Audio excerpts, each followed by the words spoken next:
Hello friends, today I am going to tell you about the MSFC course that is Multi Skill Foundation course। इसमें हमारे पास कौन कौन से topics होंगे और हमारा सिलेबस क्या है वो सारा कुछ डिस्कस करेंगे। तो देखिए मल्टी स्किल फाउंडेशन कोर्स जिसको हम बोलेंगे MSFC मल्टी स्किल फाउंडेशन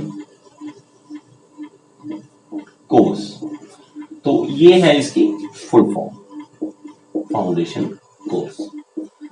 देखिए ये जो कोर्स है कि स्किलफुल इंडिया बन सके और हमारे हाथ में एक अलग स्किल हो। ठीक है, अभी हमारे जो एजुकेशन है इसमें हमारे पास ज्यादा से ज्यादा क्या है, स्टडी मटेरियल हमारे पास बहुत ज्यादा है। ठीक है, जिसमें हम थ्योरी पार्ट बहुत कवर करते हैं, लेकिन आम जिंदगी में जो स्किल्स चाहिए, ठीक है, उस पे फोकस नहीं होता। तो ये जो कोर्स है वो आपको आम जो जिंदगी की स्किल्स है उसके बारे में ये बताएगा। ठीक है, तो ये MSFC कोर्स है ऑल ओवर द इंडिया। ये एक प्रोजेक्ट की तरह अभी इंप्लीमेंट किया जा रहा है, धीरे धीरे ये ऑल ओवर इंडिया में हर स्कूल में।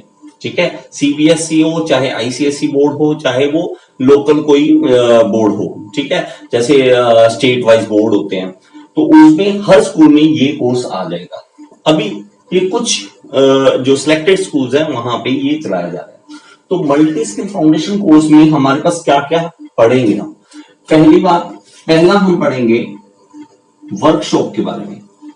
वर्कशॉप, ठीक है, पहला जो हमारा होगा वो होगा वर्कशॉप टेक्नोलॉजी। ठीक है, तो वर्कशॉप टेक्नोलॉजी में हमारे पास क्या कुछ होगा, जैसे कि हम कारपेंट्री की स्किल सीखेंगे, ठीक है, जो वुडन का काम करते हैं उसकी स्किल सीखेंगे। उसके बाद हम वेल्डिंग के बारे में पढ़ेंगे, इसके बाद हम ड्रिलिंग, थ्रेडिंग, टैपिंग, ड्रिलिंग करना, ठीक है, थ्रेड्स तैयार करना, थ्रेडिंग करना, ये सारा कुछ पढ़ेंगे। इसी के अंदर हम प्लम्बिंग के बारे में भी सीखेंगे, तो काफी वास्ट है। लेकिन एक चीज हमेशा याद रखना, ये एक फाउंडेशन कोर्स है। हम आपको कोई बहुत ज्यादा एक्सपर्ट नहीं तैयार कर देंगे इसमें, क्योंकि अभी आप एक स्टार्टिंग लेवल पे हैं। तो आपकी एक फाउंडेशन तैयार होगी जिसमें आपको इंट्रोडक्शन सबकी मिलेगी और इनकी प्रैक्टिकल्स करने को मिलेगी और आपके हाथ में ऐसी स्किल धीरे धीरे डेवलप होनी शुरू हो जाएगी। ठीक है, आगे मूव करेंगे। अब आपको इसका फायदा बताऊं, ठीक है, ये जो करेंगे आप 9th में कोर्स स्टार्ट करेंगे, 10th में भी आगे आ गया, तो ये होगा लेवल 1 का कोर्स। लेवल 1 जो होगा वो होगा 9th में और लेवल 2 होगा वो होगा 2nd यहाँ पे 10th में। तो इसके बाद क्या किया जाए, तो इसके बाद की ऑप्शंस आपको मैं अभी बता दूं कि 10th के बाद अगर आप इंजीनियरिंग लाइन में जाना चाहते हैं, आपको 2 तरीके हैं। देखिए मैं आपको बताऊं, 10th के बाद 2 अलग अलग वे हैं। क्या है, एक तो है कि +1 +2 आप नॉन मेडिकल कर सकते हैं, ठीक है, नॉन मेडिकल कर सकते हैं। उसके बाद आप इंजीनियरिंग फील्ड में जा सकते हैं, जैसे B.Tech कर सकते हैं। और दूसरा क्या होता है कि आप सीधा पहले डिप्लोमा कर सकते हैं। डिप्लोमा मैकेनिकल इंजीनियरिंग जैसे होता है, सिविल इंजीनियरिंग, इलेक्ट्रिकल इंजीनियरिंग, किसी भी इंजीनियरिंग में, कंप्यूटर इंजीनियरिंग में डिप्लोमा कर सकते हैं। वो 3 इयर्स का होता है, ठीक है, 3 इयर्स का होता है। और उस डिप्लोमा के बाद आप B.Tech करते हैं तो वो भी 3 इयर्स की होती है, 3 इयर्स। तो हमारे पास 3 और 3 यहाँ पे 6 और 2 और 4, ये 4 साल का होता है यहाँ पे। तो यहां भी 6 साल लगते हैं। इस तरह से आप इस वे से करेंगे B.Tech तो भी आपको 6 साल लगने वाले, इस तरह से करेंगे तो भी आपको 6 साल लगने वाले हैं। तो अगर आप यहां से जाएं चाहे यहां से जाएं, आपको इसके डिप्लोमा के फर्स्ट ईयर में, और यहां पे देखिए B.Tech 4 साल की है, तो इसमें फर्स्ट, सेकंड, थर्ड और 4th ईयर। तो फर्स्ट ईयर में आपको ये सारी स्किल सीखनी पड़ती है, जिसमें आपको मशीन्स पे भी काम करना पड़ेगा, आपको कारपेंट्री का काम भी सीखना पड़ेगा, आपको वेल्डिंग का भी सीखना पड़ेगा। तो ये सारा कुछ करना ही है आगे जाके। तो आपका अभी से एक बेस तैयार हो जाएगा और आपको ये पता लग जाएगा कि मुझे कौन सी फील्ड आगे जाके चूज करनी है। क्योंकि हमें ये सबसे बड़ी प्रॉब्लम आती है कि हमें कोर्स कौन सा चूज करना है ये नहीं पता लगता, क्योंकि हमें अपना इंटरेस्ट नहीं पता लगता कि मैं मैकेनिकल में अच्छा हूं, मैं इलेक्ट्रिकल में अच्छा हूं या सिविल में अच्छा हूं, मेरा इंटरेस्ट किस फील्ड में है। तो हम वो फील्ड देखेंगे। अगर आप इंजीनियरिंग में नहीं जाना चाहते, अलग करियर चूज करना चाहते हैं, उसमें भी आपको ये हेल्प करने वाला है। किस तरह से, अभी आपको वर्कशॉप और दूसरा एक और कोर्स है उसके बारे में भी बता रहा हूं, उसके फायदे बता रहा हूं, ठीक है। अभी मल्टी स्किल फाउंडेशन कोर्स आपको क्या क्या और देगा, आइए देखते हैं। इसमें दूसरा जो होगा वो होगा एनर्जी एंड एनवायरमेंट।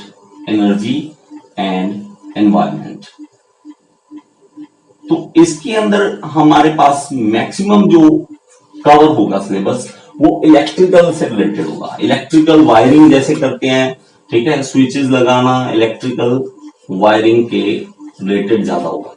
तो इलेक्ट्रिसिटी से रिलेटेड आप जैसे आप पढ़ते हो वोल्टेज कितनी है किसी चीज की, है ना, हमारे घर में वोल्टेज कितनी आ रही है, करंट कितना आ रहा है, सप्लाई किस तरह की आ रही है, वोल्टेज कितना है, हमारी फैन का वोल्टेज कितना है, वो सारी कैलकुलेशंस और इवन उस पर वर्क करना इलेक्ट्रिकल में, वो सारा आएगा इसके अंदर, ठीक है।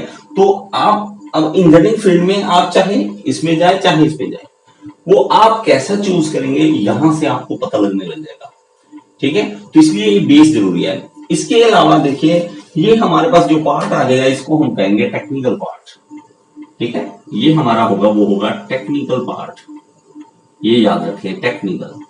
अब नॉन टेक्निकल में क्या आ जाएगा, नॉन टेक्निकल, नॉन टेक्निकल में पहला जो हमारे पास आएगा वो होगा gardening, gardening and nursery technique, nursery technique,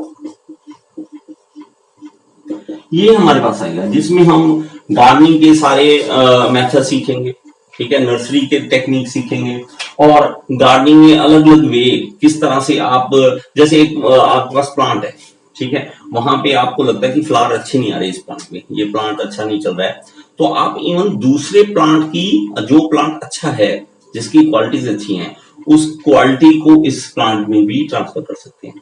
ये गार्डनिंग की टेक्निक सीखेंगे सारी, ठीक है। और इसके अंदर हमारे पास गार्डनिंग या नर्सरी टेक्निक के साथ साथ क्या होगा, एग्रीकल्चर के बारे में पढ़ेंगे, एग्रीकल्चर के बारे में भी पढ़ेंगे। तो एग्रीकल्चर में बेसिक सारी बातें, ठीक है, क्रॉप्स अलग अलग कौन कौन सी हैं, किस सीजन में कौन सी क्रॉप्स होगी, और हमारे पास उसके फर्टिलाइजर कौन कौन से यूज करने चाहिए, ठीक है। तो इवन एनिमल्स जो एग्रीकल्चर में हमारे हेल्पफुल एनिमल्स होते हैं, ठीक है, तो एनिमल्स किस तरह से है, हमारे एनिमल्स उनका साइज, वेट, उनकी फीड, उसके बारे में सब रिलेशन जो होगा वो सब कुछ यहाँ पे पढ़ेंगे हम, ठीक है। तो काफी अच्छी चीज है ये, इंटरेस्टिंग चीज है। उसके बाद नॉन टेक्निकल पार्ट में हमारे पास होगा food processing technique, food processing technique, ये भी हम सीखेंगे टेक्निक, ठीक है। तो हमारे पास फूड प्रोसेसिंग टेक्निक में आप बॉइलिंग से मेथड से कौन कौन से फूड बना सकते हैं, ठीक है, आप फ्राइंग किस तरह से कर सकते हैं, अलग अलग तरह की फ्राइंग होगी, डीप फ्राइंग होगी, शैलो फ्राइंग होगी, ठीक है, अलग अलग आपके पास फूड तैयार करने के कौन कौन से तरीके हैं, वो सारा कुछ सीखेंगे फूड प्रोसेसिंग टेक्निक में। तो हमारे पास ये जो होगा कोर्स वो होगा 9th क्लास में, आप सारा ये देख लीजिए, 9th क्लास में ये सारा कुछ आपको पढ़ना है, ठीक है, 9th क्लास में ये सारी चीजें हम पढ़ने वाले हैं। 10th क्लास में ये भी होगा, ये भी होगा, ठीक है, इसमें अप लेवल आ जाएगा, लेवल 2 आ जाएगा, जिसमें थोड़ी सी आगे बढ़ेंगे, हम चीजें के बारे में पढ़ेंगे, ये भी पढ़ेंगे। बस इसकी जगह पे 10th में जो होगा एफपीटी की जगह पे हमारे पास पीएचएच, देखिए पीएचएच, जिसको कहेंगे पर्सनल हेल्थ एंड हाइजीन, इसके बारे में पढ़ेंगे। इसमें हम सारे टेस्ट करने सीखेंगे, जैसे एचबी काउंट चेक करना, ठीक है, किसी का एचबी काउंट चेक करना है, ब्लड ग्रुप टेस्ट करना है कि उसका ब्लड ग्रुप कौन सा है, वो भी टेस्ट कर सकते हैं हम, वो हम सीखेंगे। बीपी चेक करना, ठीक है, ग्लूकोज, जैसे हम डायबिटीज की में हम ज्यादा से ज्यादा ग्लूकोज चेक करते हैं कि कितनी इसके अंदर है, ठीक है, तो वो टेस्ट करना। तो मेरे पास जैसे हम शुगर टेस्ट बोलते हैं जिसको, ठीक है, वो भी चेक करना, शुगर चेक करना। ये सारे टेस्टिंग आपको सिखाई जाएंगी 10th में, ठीक है। तो ये सिर्फ चेंज होता है इसमें, तो 10th में ये होगा, तो 9th और 10th दोनों में ये चीजें हमारे पास होंगी, ठीक है। तो मल्टी स्किल फाउंडेशन कोर्स आपको एक फाउंडेशन तैयार करके देगा कि आपको कौन सा फील्ड अच्छा लग रहा है और आपके फ्यूचर में आपने किस तरफ मूव करना है, ठीक है। अभी तक हमारे पास ऑप्शन नहीं होती, ठीक है, फूड में जाने की हमारे पास कोई ऑप्शन नहीं होती, ठीक है, हमारे पास गार्डनिंग के लिए ऑप्शन नहीं होती, लेकिन अब हमारे पास है। इसको एक टेक्निकल वे से समझने के लिए हमारे पास ऑप्शन है। इसकी पूरी सिलेबस की आपको कॉपी दी जाएगी, ठीक है। 9th में अलग सिलेबस है, 10th में अलग सिलेबस है, तो 9th के सिलेबस के अकॉर्डिंग हम चलेंगे और हम प्रैक्टिकल करेंगे, ठीक है। आपको जो जो होमवर्क दिया जाए आपने होमवर्क कंप्लीट करके व्हाट्सएप ग्रुप में आपने मुझे सेंड कर देना है, ठीक है। आपके जो भी क्वेश्चंस हैं आप मुझे पूछ सकते हैं, उस व्हाट्सएप ग्रुप में पूछ सकते हैं या इस यूट्यूब चैनल पे भी पूछ सकते हैं। Thank you.